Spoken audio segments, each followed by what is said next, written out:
So there are three ways to value: a cash yield or an interest rate, earnings power value, and maximum target share price. So what are the three ways he says? We'll just look at it.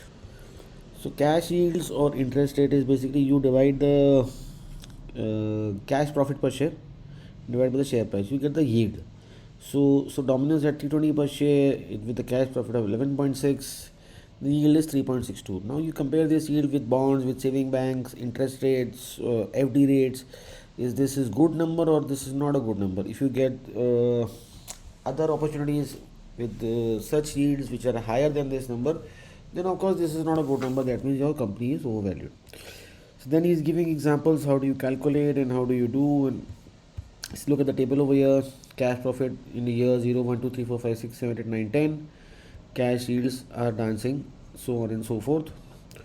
How do you see this? When the stock price goes up by 10% and buying price, so the cash profit goes up by 10% and the buying price is this. So how your yield is fluctuating. So this is an example he is giving. Next he says it's the earning powers value. Now EPV is one step going ahead. You take the EBIT, add back depreciation and amortization, take away the business capex, which we do.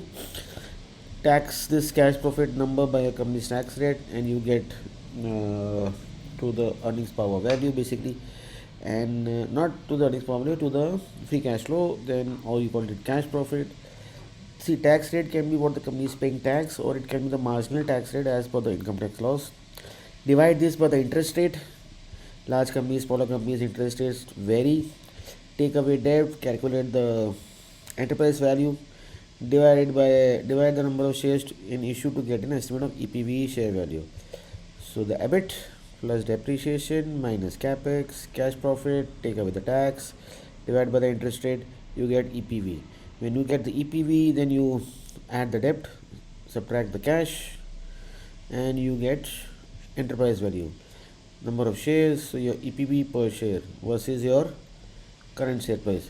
So this is another good way to learn how do you value a business using the enterprise value method. Now next is the setting up maximum price.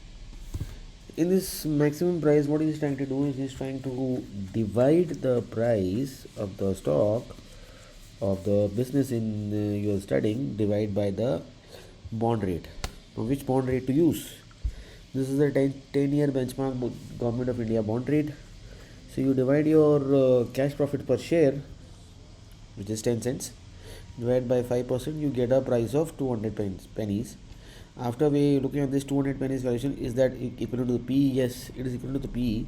But here the problem is the bond rates can be suppressed because of banking norms, rates, interest rates, inflation, and several kind of things. So in UK, it says the bond rate is 0.9% in 2016. So again, he's dividing the cash profits by this, and he's getting a price of this for Domino's, which is the example. Then he plots this on a chart. So on and so forth of these examples. You can try several examples. You can even make an Excel out of it and try these examples. So setting a right price for price target for Domino's, bond rate, inflation, 224 is the price, cash yield is this. So example. Then he says what is the importance of growth. Importance of good companies with which investors like to tend a very high valuation because they are growing turnover and profits very rapidly. So when the profits are turning rapidly, the cash profit will turn rapidly. You can divide it by the bond yield and you can get the price. The share price over 700 pence was trading at 20 times earnings in this case of Domino's. So this is the price chart of that. And I guess this is there all to it. Final thoughts on valuation. Can quality company be more important than price? Yes, in the very long term, the qualities of business is more important than the price. A portfolio of high quality shares of durable companies may help you provide with comfortable standard of living. If you hold them for long, if you hold them for short periods of time, your price is more important.